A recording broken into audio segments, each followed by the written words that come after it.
It's day 2 of the extended fast that we're doing this week. We're going to learn about some of the side effects from fasting here today on Jimmy Rants. Click on that little button down in the corner and you can watch this on replay on IGTV. JimmyRants.com is the website, and as always, you can engage live in the content. You got to go follow me. I'm over on Instagram. I am at Living Low Carb Man, LivinLowCarbMan. Once you're there, you can engage live like all these amazing people coming in right here to watch Jimmy Rants here today on Instagram.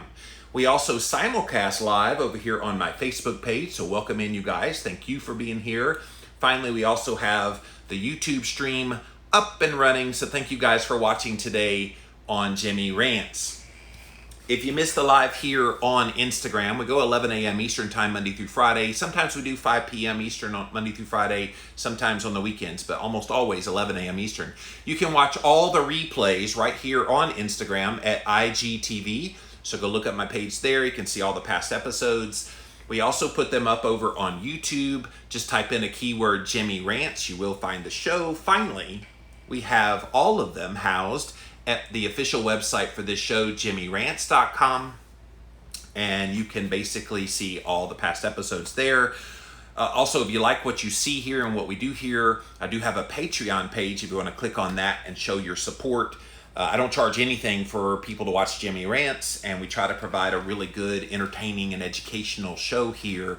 So if you like what we do here, definitely click on the Patreon page. But you guys, we are in the midst of an extended fast this week. This is now officially day number 2 of the extended fast. If you missed it yesterday, we started a 7-day period, June the 1st. We're going all the way to the end of the week. So 7 days in a row of water and salt only. So everybody get your water, as I like to do, dilly dilly.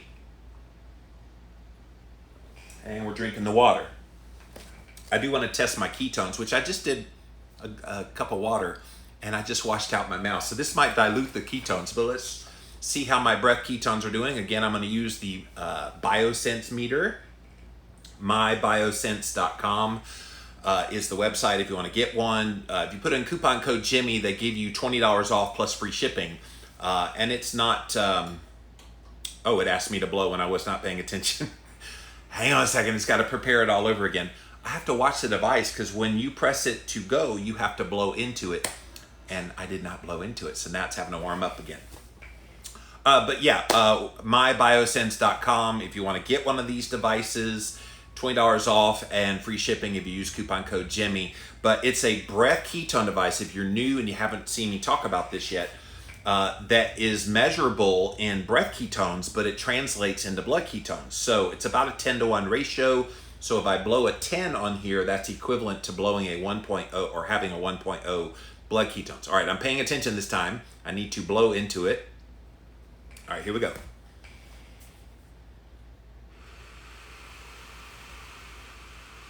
All right, it's analyzing now. I missed it the last time. If you press go, you got like 3 seconds before it starts telling you to blow. So you have to kind of wait for a second. And if you're joining us late, yes, we are in the midst of fasting. And I'm showing in real time what my current breath ketones are. And again, I just drank some water before I did this. This probably messed up the reading a little bit. But it's a 3, which would be equivalent to a 0.3. Now, I've been fasting now just over 25 hours. So I probably have more ketones than that, but it just goes to show you, don't drink water before you test your ketones. I am wearing the continuous glucose monitor. So there it is in the back of my arm. That's the Freestyle Libre. And for those of you watching on Instagram, I took a screenshot just before I came on the air, and there was my blood sugar. So currently it sits at 87 milligrams per deciliter. And that's what it is. It got down when I was sleeping last night. It got down to as low as, 70? I think it got down to 70 last night when I was in bed. Sometimes when I wake up in the middle of the night and I'm going to the bathroom or something, I'll just take a quick little reading. And yeah, I popped to 70. On the graph, it showed that I actually got below 70. So that's interesting. Really, really interesting. But we are doing content all week long, you guys, looking at this subject of fasting. and we're in probably the hardest day. So if you're in day 2, a lot of you are probably towards the end of your day 2 if you started on Sunday. A bunch of people started yesterday and just starting day 2. Day 2 tends to be the hardest for most people. And if you know that going in, then you can do things to try to mitigate some of the things. Water definitely is helpful, as is salt. Now let's talk about Redmond's real salt. In fact, with salt, I would say get you a little bit in your, that's more than a little bit. That's a whole lot of bit. Should I take all this salt? Like, should I really just like,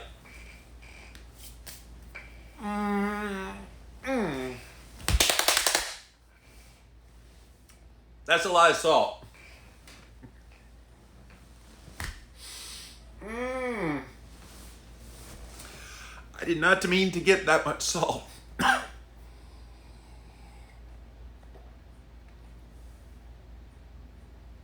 I think I could drink water all day and I'll still taste salt water. Don't do that much salt. You just want like a pinch. And I had more than a pinch. Okay. Salt is good, but not too much.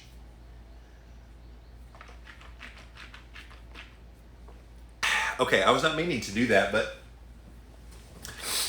I feel good. I got plenty of salt in my system. I don't think I'll need to eat salt the rest of the day now. Okay, so definitely salt up if it's day number 2. Drink up water, and then just do things to kind of take your mind off things. I will tell you, yesterday I did have a pretty strong bout with hunger right before going to bed. It was somewhere around 6:30. I started feeling pretty intense hunger. And of course, if you're getting that kind of hunger that close to bedtime, you don't want to drink a lot of water, or if you take salt in, you need to drink water with it because you'll get up and go to the bathroom all night. So I ended up going to bed right around 8:15, 8:30, something like that. And then I woke up this morning and had no hunger at all. So sometimes those hunger signals aren't really hunger. Maybe it's thirst, maybe it's other things.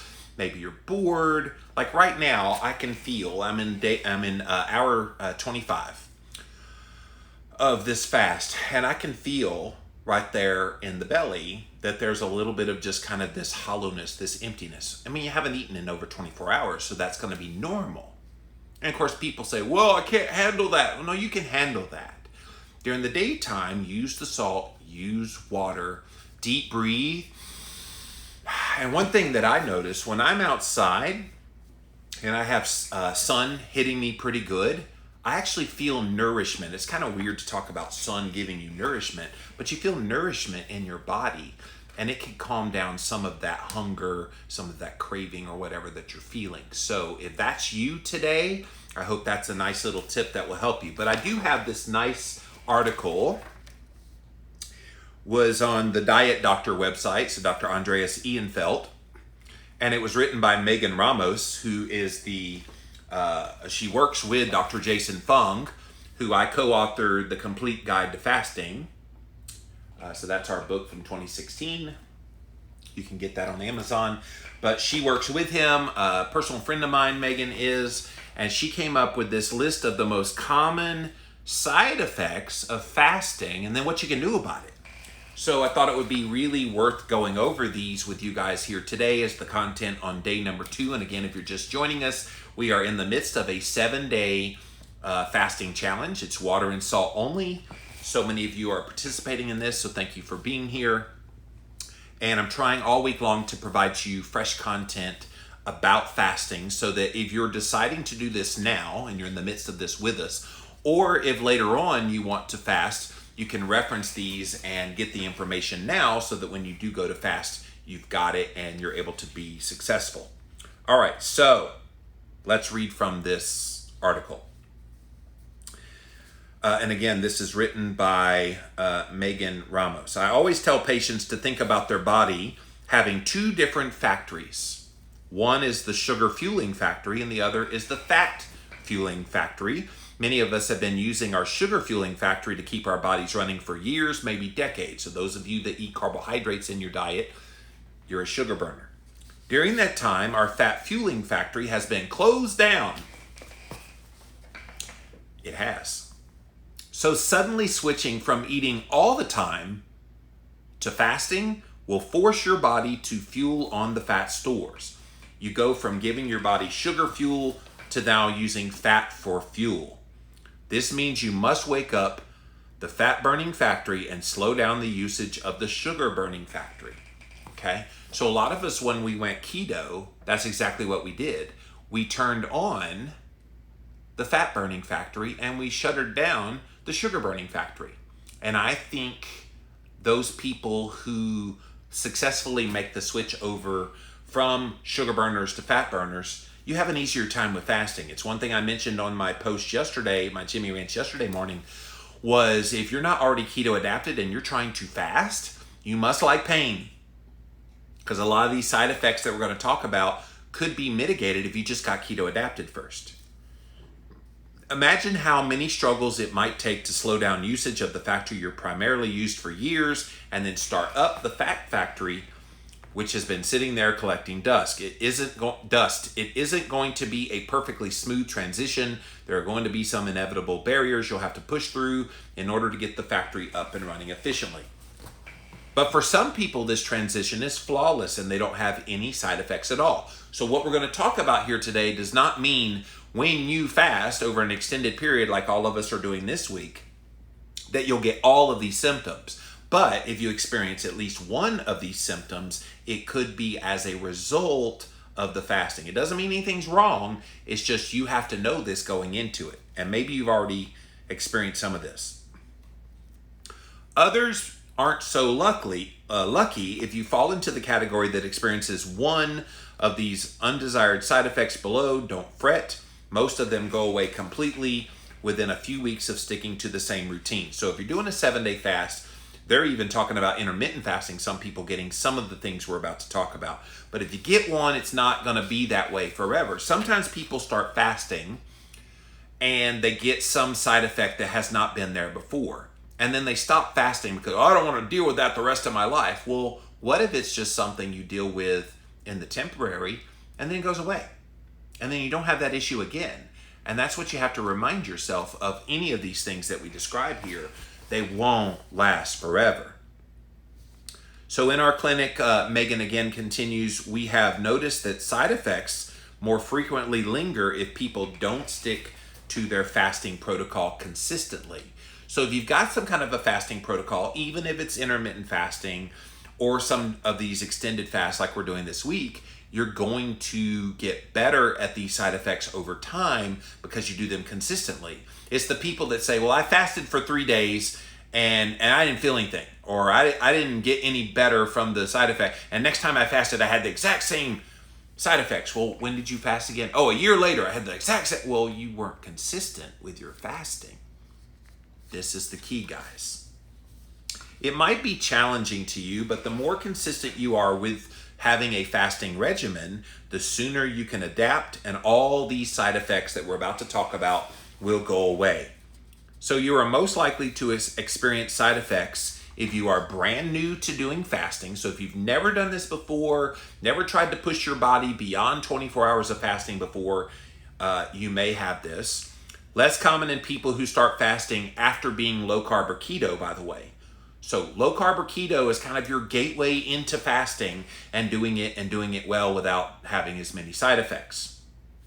Or you get side effects after you consume more carbs and processed foods when you're on vacation or during the holidays. A lot of times people will come back from vacation or the holidays and they'll write me a DM.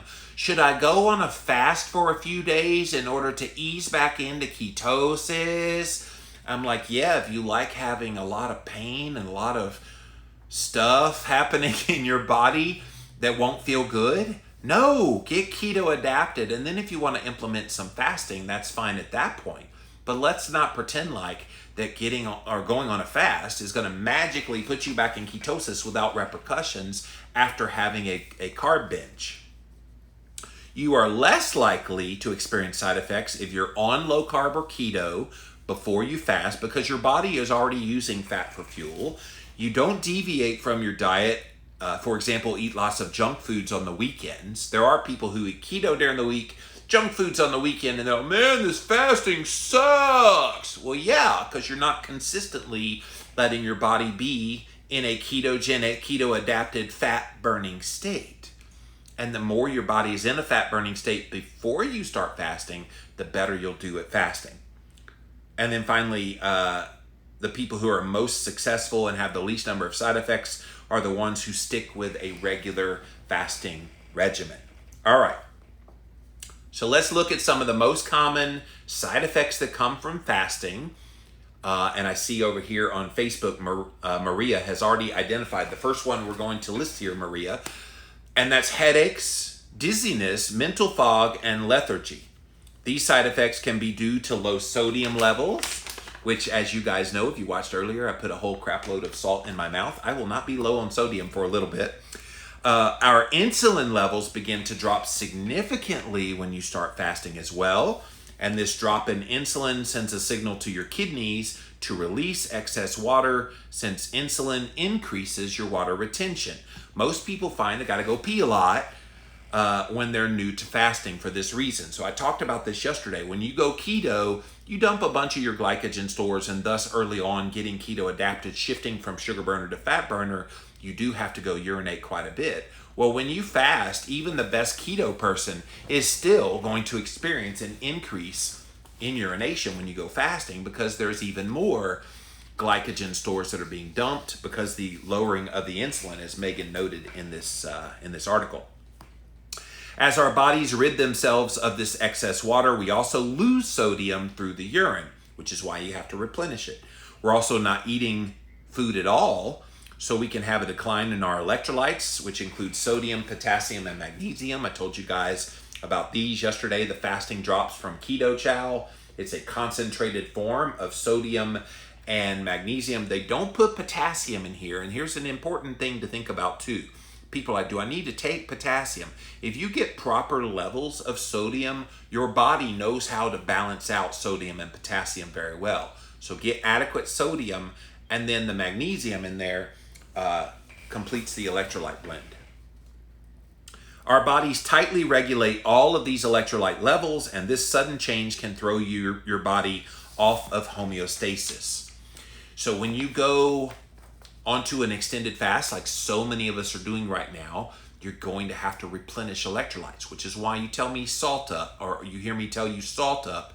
You hear me say drink up water and get electrolytes.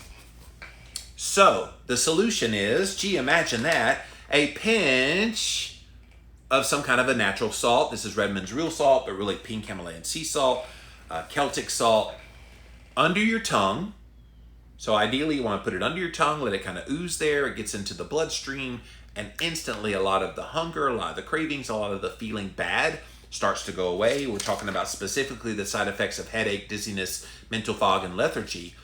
Sodium is a powerful elixir. Use it. You could also put it in a glass of water a few times throughout the day. Drink some bone broth or a non-starchy vegetable broth. I find bone broth, for me, stokes hunger because of the protein in it. Not for everybody, but it does for me. She also says drink pickle juice, no sugar added. Again, a very concentrated form of sodium that might work for you. I know it's kind of the poor man's Gatorade is pickle juice. No sugar added, by the way. So if your sodium levels get too low, you may have to end the fast. So this is called the point of no return. And so you'll know it. When your sodium levels get low, all of these headache, dizziness, mental fog, and lethargy become so freaking intense, and it doesn't let up. It's the point of no return. That's the point. You don't play the hero. You end the fast. Yes, you had a goal of 7 days, but no, you did not fail. You just did not have adequate electrolyte supplementation this time, and don't make that same mistake the next time you fast. So to avoid this, take a pinch of salt or drink broth and pickle juice every 3 hours, even if you feel okay. This will prevent you from feeling unwell in the first place. So, yeah, That's great advice from Megan Ramos. Again, she's the one writing this article on dietdoctor.com. She works directly with patients with fasting with Dr. Jason Fung. So yeah, stay ahead of it. Don't let yourself get to the level where you start to feel bad before you do something about it, because at that point it's too late and you can't get back and feel good. So every 3 hours, making sure you're salting up, electrolyting up, and she highly recommends in this, her favorite one is the fasting drops from Keto Chow. KetoChow.xyz is the website if you want to get those. Really simple, and I've had this for a little while. It just takes a few drops at a time and it'll last you a long time. Okay, second side effect that's common with fasting and what to do about it is diarrhea. Have you guys experienced diarrhea? I know nobody wants to talk about their bathroom habits publicly, but yeah, we can tend to have diarrhea when you start fasting. It's an unpleasant side effect, can be extremely problematic, especially if you work at a job where you can't conveniently go to the bathroom a lot. And it's one of the most common side effects experienced by people brand new to fasting, especially if you're entering the fast after eating a lot of carbs. Trust me, your body's going to do its best to dump the bleep out of there, literally the bleep out of you. They always talk about taking like a barium solution for a colonoscopy. No, just fast for a few days and that's as good as a barium. I'm just kidding, of course, but those of you that have experienced the diarrhea pants when you're fasting, you know what I'm talking about. It may also be related to the dramatic drop in insulin levels, just like we just talked about, to excrete excess water. So excreting water can happen through sweat, through urine, and through your keister out the backside. There's no delicate way to say that, so it is what it is. And there are points in time when you're fasting, get ready. If you're not used to this, it's coming. You're going to pee out of your butthole. I mean, that's just the fact of what happens with fasting. And again, it's your body dumping water, which is all the more reason you need to be replenishing that water, replenishing the electrolytes, because in that water is a bunch of electrolytes too. Replenish those things. But what I want you to celebrate when that happens is the fact that your insulin is going down, that you're giving your pancreas a break, that your body is in the process of healing. People see diarrhea and go, oh no, I'm sick. Oh no, you're not sick. You are healthier than you've ever been. You're cleaning out the junk and you're making your body better. So what is the solution to this diarrhea?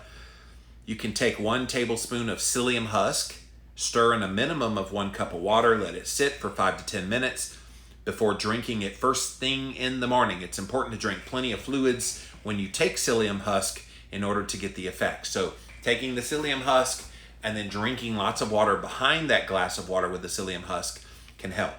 Also repeat with a 2nd tablespoon if necessary later in the day. So this is how you can prevent the diarrhea from happening. So our bodies can lose electrolytes through bowel movement, just like we do through urination. People who experience diarrhea or watery stools will often start to experience symptoms of low sodium or potassium levels. So make sure you have extra sodium and electrolytes on those days. You can also just put it in your water or put it directly under your tongue. Remember, salt, the sweet elixir of fasting. If you're not salting up when you are fasting, you are destined to fail. All right, the opposite of diarrhea is constipation. If you're not eating, should you expect to have a poop in the first place? Everybody thinks you stop eating and suddenly poop is gone. Would it surprise you that on 21-day fasts that I've done before, that on day like 18, I'm still pooping stuff out the backside? It happens, guys. There's stuff deep inside of there. And it's almost kind of refreshing when you go deep into a fast and you're still pooping on day 6, 7, and you're still having stuff come out. Now, it's significantly less in volume than the early days, but it's true. And yes, we're talking crap on Jimmy Rants here today because it's the reality when you're fasting. Most of us are used to having 1 or more bowel movements a day. Sometimes it just feels weird or wrong not to have one. If you're not feeling uncomfortable, don't worry. But if you are feeling uncomfortable, you should try to troubleshoot your constipation. So some people have a digestive tract that moves a lot slower than others, and eating constantly helps to keep things moving along. So when you start fasting and you're not consuming anything to help move the previous meals through your system, you can experience some discomfort. So how do you deal with this one? Drink more water, especially when you're thirsty. Grab your water. Everybody get your water. Here we go. 3, 2, 1. Dilly dilly. That stuff's magical when you are fasting, guys. Take magnesium citrate to help hydrate your colon and get things moving along. Those of you that have heard me for a long time talk about taking magnesium, but avoid the citrate because it gives you poopy pants. Well, if you are constipated, you want magnesium citrate in your body to help move things along. And again, hydrate after you take magnesium citrate. And then exercise. When you exercise, you stimulate your bowels. And so you'll be able to get things moving again, literally and figuratively, if you do a little bit of movement. Doesn't take much. Just move your body. If all else fails, add a couple of teaspoons of coconut oil or MCT oil into tea or coffee that you have. It's not a perfect fast at that point, but it'll get things moving and grooving again. So I think sometimes we like to live by rules so much that we neglect we have bigger issues at hand. So if you're constipated while fasting, it's a lot better to have a little bit of MCT oil and get things moving again so you feel good, so you can ultimately be successful in your fast, than to end your fast simply because you couldn't get your constipation loosened. Next one. This is an interesting one because I measure my sleep with the Oura Ring. In fact, last night I got a 93 sleep score, had almost 2.5 hours each of REM and deep sleep. And one of the complaints that people have about fasting is that it makes you not be able to sleep. You get insomnia, and even some people start to feel anxious. Now, we have other things in our lives right now that are causing people to feel anxious, but fasting in and of itself, some people feel anxious and they can't sleep. These side effects can be due to the production of a counter-regulatory hormone called adrenaline. It's produced when we start fasting. Usually it's a very good thing because it helps to boost your metabolic rate and get you energy all throughout the day. But it can also make you feel energetic at times of the day when you'd rather be sleeping. So think about like 8 o'clock at night, 9 o'clock, whenever you go to bed, and your body is still revved up because of this adrenaline. That can make it hard to get to sleep. It can also make you feel jittery. Most people who don't suffer from anxiety report that they feel like they've had too much coffee when they first start fasting. I've never had that feeling when I'm fasting, that I feel like, I don't drink coffee, so I don't know what that really feels like, but I've never been jittery from fasting. I will tell you I have had some trouble sleeping in the past when fasting, but like she said earlier, as you fast and fast more consistently, that gets better with time. People who suffer from anxiety start to worry that the fasting is making it worse, but it probably doesn't. So if you're already one of those worrywarts and people who are prone to getting anxious, and again, a lot of people right now with the world's events are kind of anxious anyway, fasting, people are worried about making it worse. It really doesn't make it worse at all. It's just your body producing more adrenaline that is making the jitters worse than usual, and your body will eventually adapt when you consistently fast. So what can you do about this? Insomnia and feeling anxious. Practice a proper bedtime etiquette, such as turning off all your electronic devices 90 minutes before bed. Wear blue light glasses in the evening. You can take Epsom salt baths that will help you relax. You'll also get the magnesium from the Epsom salts. Lather yourself in magnesium oil or gel in the evening. Take a magnesium glycinate or malate 4 to 6 hours before bed. Usually I take mine about 1 hour before bed, and I'm plenty sleepy by the time it's time to go to bed. And then scale back on the fasting if you find that it's being too disruptive of your sleeping. For example, if you're doing a 36-hour fast, maybe only do 24 hours and work your way up. So those of you doing the 7-day fast with me, maybe just try fasting for a few days, see how you do, and if the insomnia is bad, back off until you can work your way up to doing a 7-day fast. Even pro-fasters can experience these side effects if they try to mix in a prolonged period of fasting into their regimen, which is what we're doing this week. If you're looking to dramatically increase the duration of your fast, pick a slower time in your life. For example, career, family, and social functions are all normal, where you can afford to be tired for a few days. So, she's saying, assume that you might have some bad nights of sleep. Now, one thing she did not put in here about sleep, and what I have experienced over the years myself, is when you have less sleep, it doesn't mean you have worse sleep. Less sleep is not a bad thing if you wake up rested. Now, what she's saying is a lot of people, they wake up early and they're not rested. But what if you only got, say, 6 hours of sleep? But you wake up and you feel energized, you feel great, like you got a good sleep. I can measure it with my Oura Ring. Not everybody has one of these devices. Maybe you have a Fitbit that measures your sleep. But I can measure exactly how my sleep quality was, not just duration, but sleep quality. And what I have found is I actually end up sleeping less when I'm fasting. And I have a theory about that. Think about what the body has to do to metabolize food.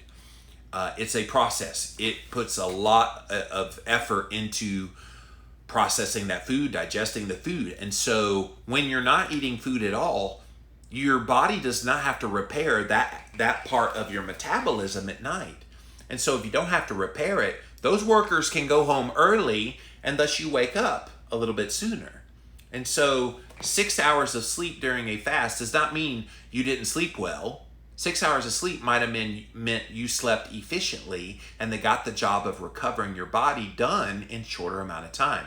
Keto does the same thing as well, by the way. I've noticed people that shift from eating carbs over to ketosis, you don't have to sleep as long. Think about all those sugar burners and all the repair that has to happen while sleeping. Yeah, it's a lot. But once you're keto and now once you're fasting, your body doesn't have to work nearly as hard to repair. Next one, acid reflux. Megan says, we're not sure exactly why people experience acid reflux when they start fasting. From my many years of clinical experience, this side effect occurs in people who have a long-standing history of acid reflux. Rarely does it happen for the very first time when you're brand new to fasting. But there is good news. If you do suffer from reflux, it will likely improve or even disappear once your body has adapted to fasting on a regular basis, and especially if you continue after fasting eating a low-carb diet. Just like so many things in life, it goes from bad to worse to better. So if you start getting that reflux feeling, and I remember when I first started fasting, I got that pretty bad, and it would like burn all the way up to the throat. It was uncomfortable. But it doesn't last. It got better over time, and now I don't get it at all. People who have a history of reflux should take some preventative measures to prevent it from getting worse during fasting. Your solution is to add 1 to 3 tablespoons of lemon juice to your water throughout the day. You can add 1 to 3 tablespoons of raw unfiltered apple cider vinegar, ACV, to the water. And for you people who get the acid reflux, listen to this. Don't drink bone broth and don't drink pickle juice. Okay?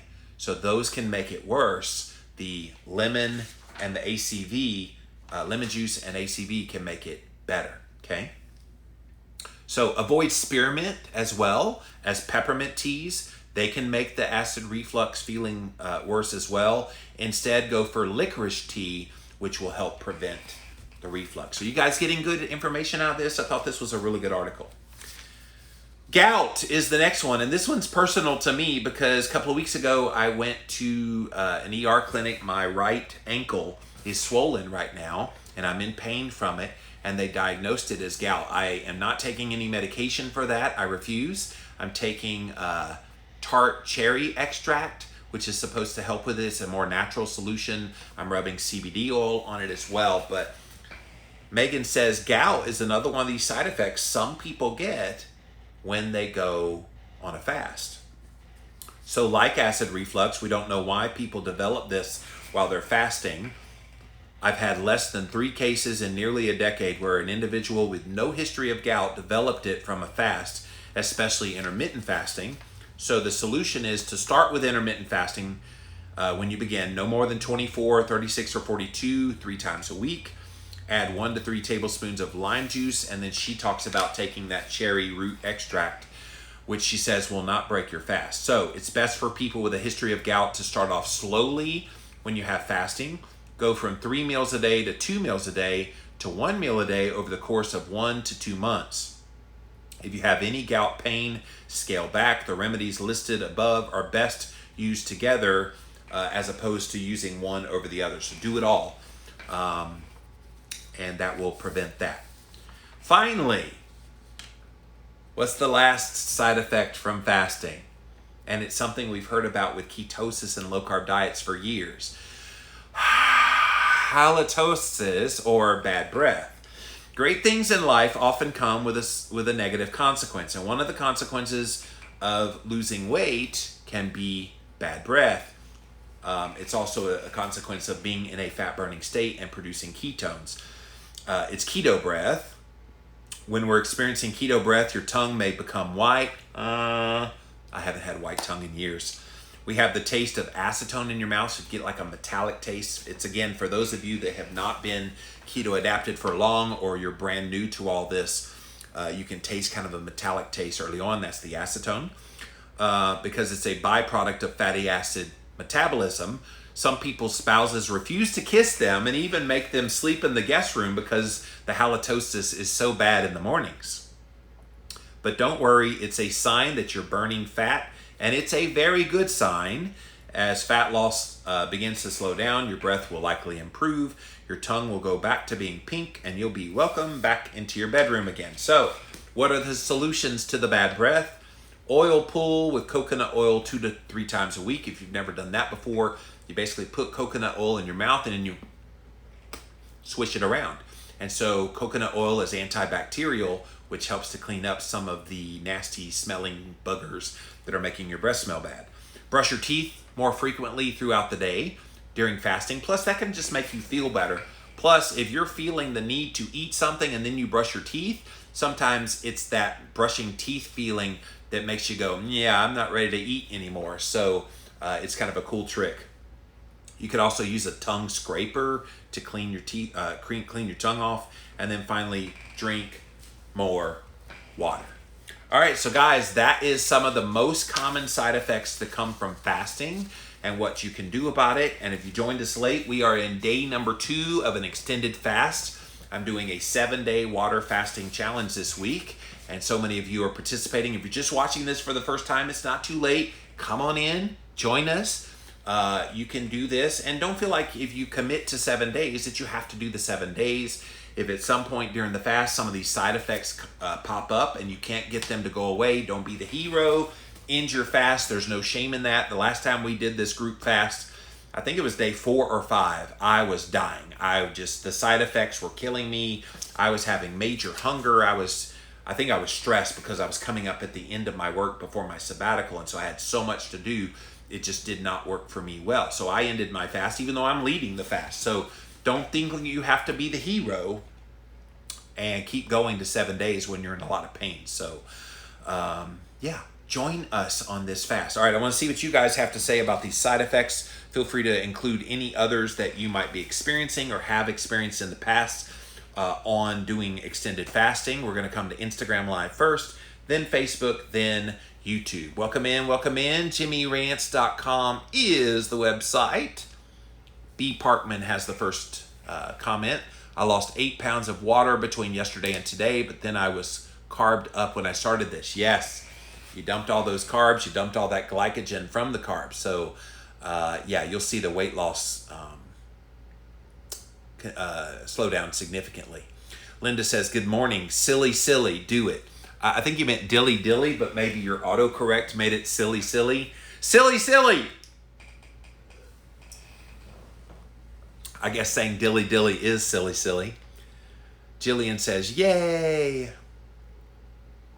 Linda said, why did it change it to dilly to silly? I don't know. Jillian says, my blood sugar 93, ketones 1.3. Now that's interesting, and that's great.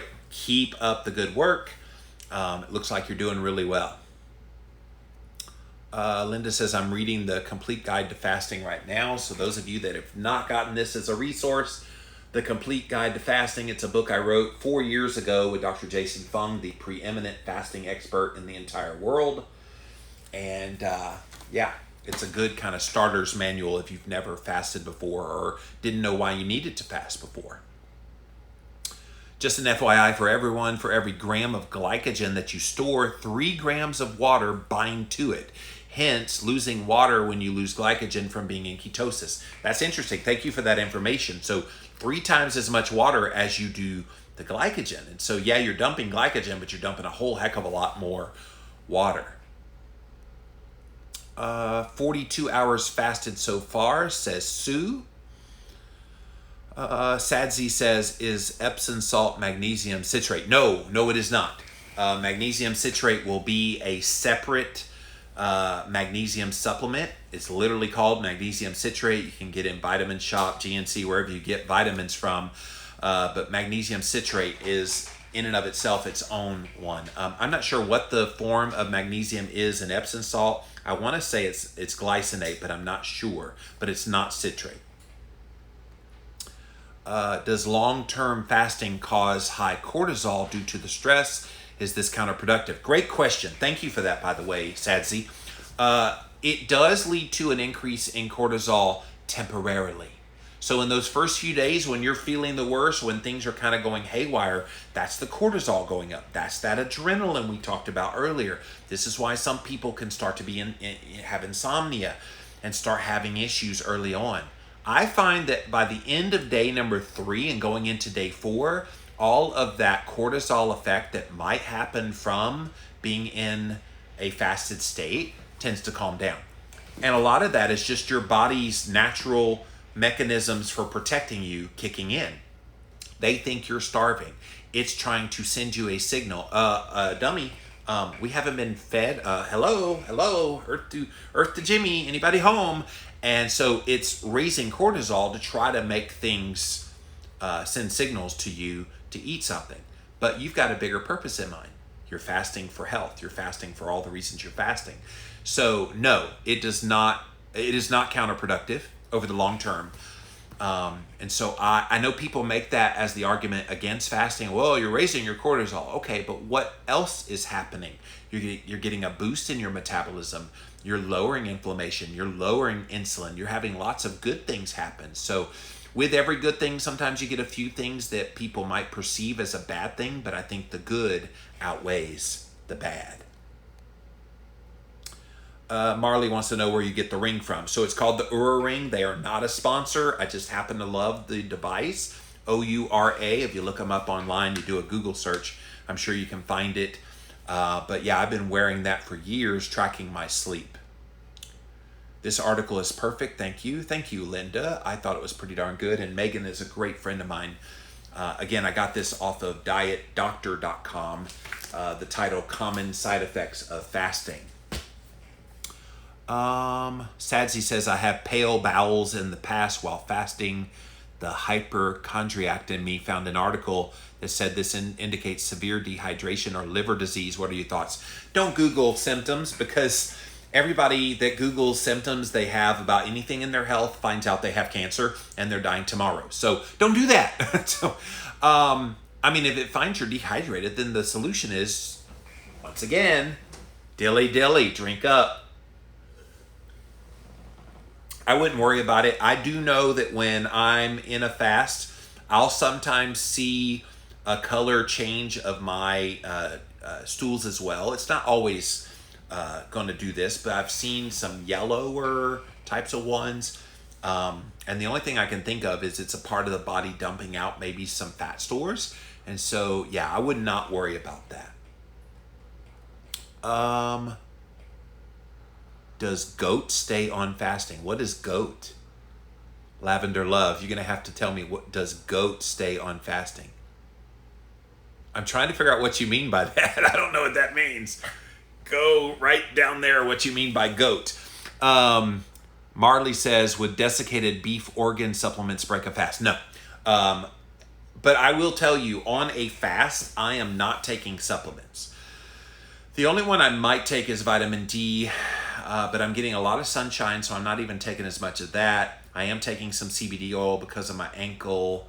I'm trying to think of what else and I'm taking the tart cherry extract because of the ankle as well. But no, in general, I'm not taking supplements because I know for me on an empty stomach, supplements can actually give me really bad reaction with gastric reflux. So I don't do that. Lisa wants to know if fasting cures hives or makes them worse. Honestly, I don't know, Lisa. I've literally never heard anybody trying fasting for hives.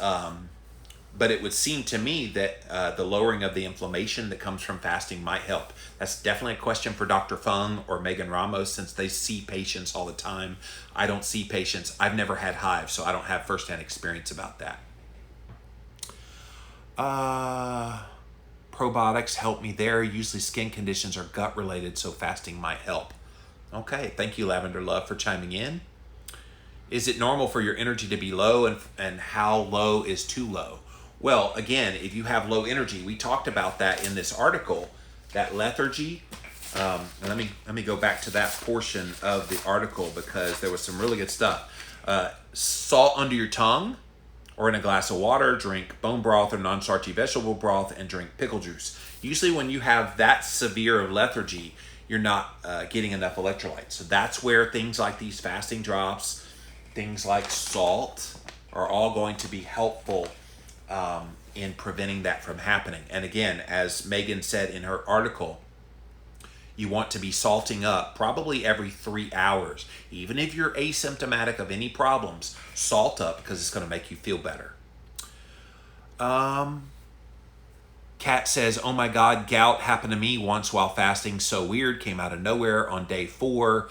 I ended the fast. That was brutal. Had to take pain meds for it. I don't take it now, even postpartum, or don't take pain meds even postpartum. Yeah, when I got this a few weeks ago, Kat, I'd literally never had anything like this before.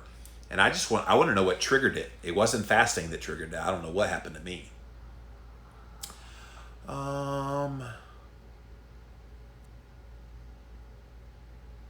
She said, weirdest part is I fast a lot and it only happened the one time. So I wonder if it was just a fluke thing and had nothing to do with your fasting at all.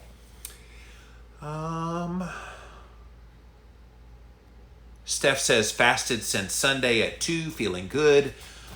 Soft dry for the last 16 plus hours. Will break dry at 36 hours tomorrow and resume water. Yeah, I'm not a big fan personally, Steph, of the whole dry fasting. And we talked about it in the Complete Guide to Fasting, that it could be a little bit problematic for some people, because when you are fasting, one of the things that's literally a lifesaver is to drink water in the midst of it. Now, I do know people that do the dry fasting. You do get one interesting benefit. If you want to try dry fasting, I do not recommend it, but I'm glad it works for you, Steph, and that you cycle in and off of dry fasting and wet fasting. Is that when you dry fast for 24 hours, it's the equivalent of fasting with water for about 2 to 3 days. So you do get a more intensified, but it's tough. If you're dry fasting, that's hardcore, girl, because I can't do that. I need lots of water when I'm fasting. George says Epsom salt is magnesium sulfate. Thank you, George. I knew it was not, and B. Parkman said the same thing. I knew it was not citrate, but thank you, sulfate. Rachel says, I'm only doing 3 days. I'm going to the lake later this week, and this girl isn't going to drink itself. Yeah. I saw what you did there, Rachel.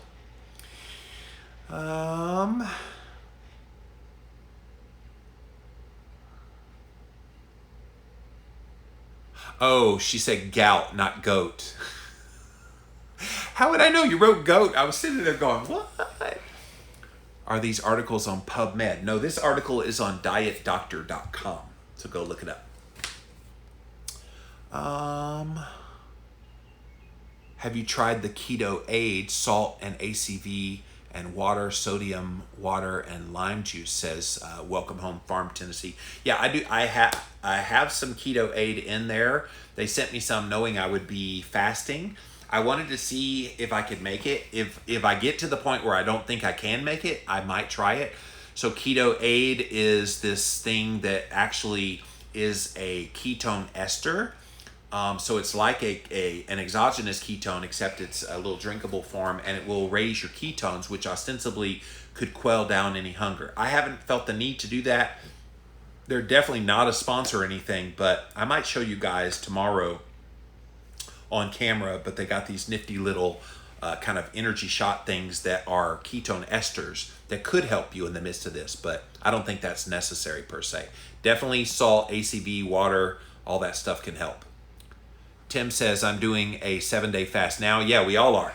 Pretty much feeling good. However, if you salt up, how do you monitor sodium levels? I want to go over 6 grams per day, to be honest, or I don't want to go over.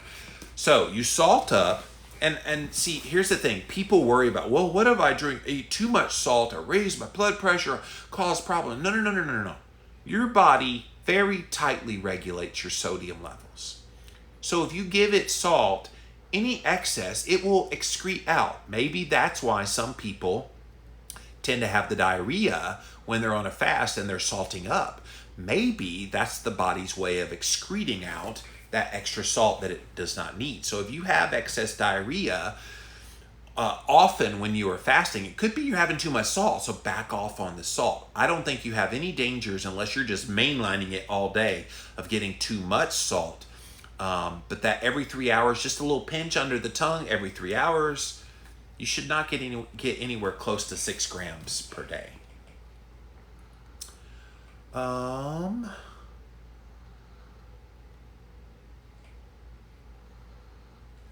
Steph says, dry fasting is new to me. Only 2 weeks ago, finally off a blood thinner, so I figured a day here and there would be intriguing. Hey, I'm all for N=1, so I'm glad that you're giving it a go. All right, thank you, Instagram. Going to come over here now to my Facebook page, and we'll be able to YouTube here in just a moment. What's up, guys? Let's see what you guys have to say about these side effects from fasting. Finally notified you were live, says Mark. Yeah, I've been told I was shadow banned on Facebook for a little while, so I'm not sure why they did that. Maria says, headache setting in. Can I take Tylenol PM if it gets worse? No, take lots of salt, and that headache will go away. It could be, too, the headache. Don't neglect this. If you're used to drinking caffeine in the form of coffee or tea or soda or energy drinks or anything, and you're suddenly not having those things, that could be the cause of your headache. So then you have to make the decision, okay, do you want to reintroduce those things while you're fasting? Some people do just fine having coffee, no sugar, no sweetener, no cream, no nothing.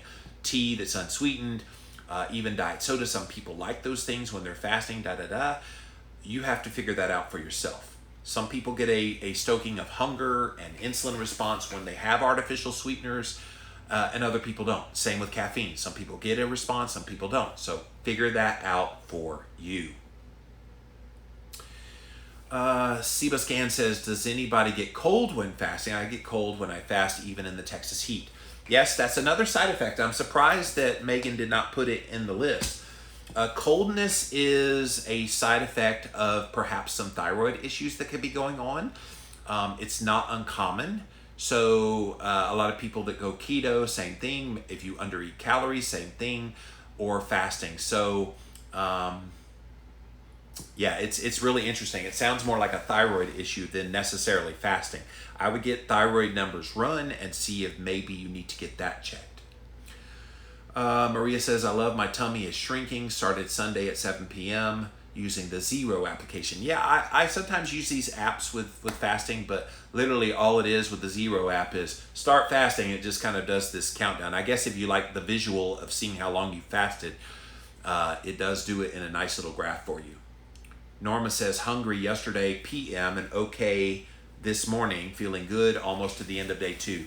This is the thing, like when the hunger comes on, it comes on in waves. So people think if they don't eat for a period of time, like 7 days, that they'll just get progressively hungrier and hungrier and hungrier and hungrier. And that's not the way it works. what happens is you just start fasting, and then suddenly, I'm hungry, I'm hungry, I'm hungry, I'm hungry. If you can get past that little, your body screaming at you that you're hungry, if you can get past that little bit, then you will find it calms down. And the longer you're into the fast, you'll still have those little waves here and there, but the intensity of them are not near as bad as they are in day 1, 2, 3. So I'm glad you were able to overcome that, Norma. Norma says, extra cold feeling today, also heart palpitations, but okay, I'm used to that. Yeah, some people do report the heart palpitations. Again, I think it's where the insulin is lowering and there's some metabolic effects that are taking place. All good effects. But if it becomes too much, you can always end your fast. This is the cool thing. Everybody's like, no, you're starving yourself. No, you're not starving yourself, because at any moment you could end the fast. Okay? Because if it gets too much for you, just end the friggin' fast. Don't be the hero. Giselle says, what about the Keto Chow electrolyte fasting drops? Yeah, I've been showing them on camera constantly today and yesterday.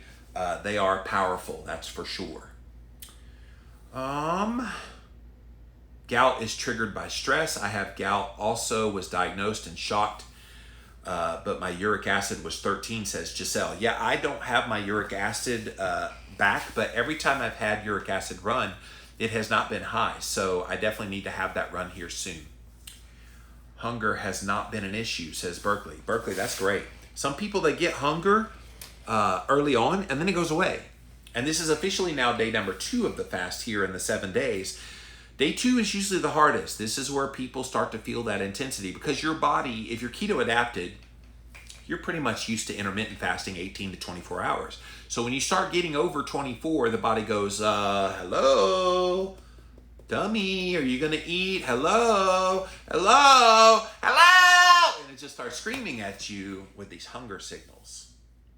And again, over time, that gets better because your body is like, oh, Man's fasting again. We're okay. Because it knows. When you get out of that habit is when it gets harder again. All right, thank you, Facebook. Let's go over to YouTube, see what you guys have to say. The sun helps hunger for sure. So strange, carbonated water and coffee with salt seems to work for me too. That's awesome.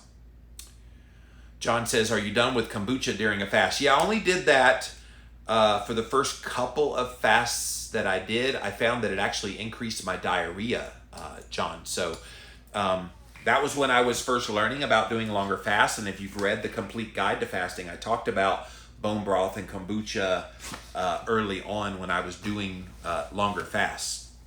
I just found in the end they're counterproductive for me anyway. Maybe at first they helped me, but then I learned over time they were actually stoking hunger and causing me to have more problems with fasting than I needed. Thank you, YouTube. Let me pop back over here to my Instagram page one final time before we sign off here today on Jimmy Rants. Does oil pulling with coconut oil not break your fast? Well, Sadsy, don't swallow the oil, spit it out. So no. I had a Diet Coke last night, big mistake, so hungry after. And Jillian, you just learned an important thing about yourself. You're not one of those people who does well with the artificial sweeteners when you're fasting. Not everybody. Some people, they drink diet soda, they have caffeine in coffee and tea, they have all these things, and it doesn't bother them. But other people do have trouble. This is why we're all different. It's why when I give you advice here on Jimmy Rants, I always want you to apply it to your own self and your own routine. Because something I say might or might not work for you, you just have to vet it out to see what does work for you.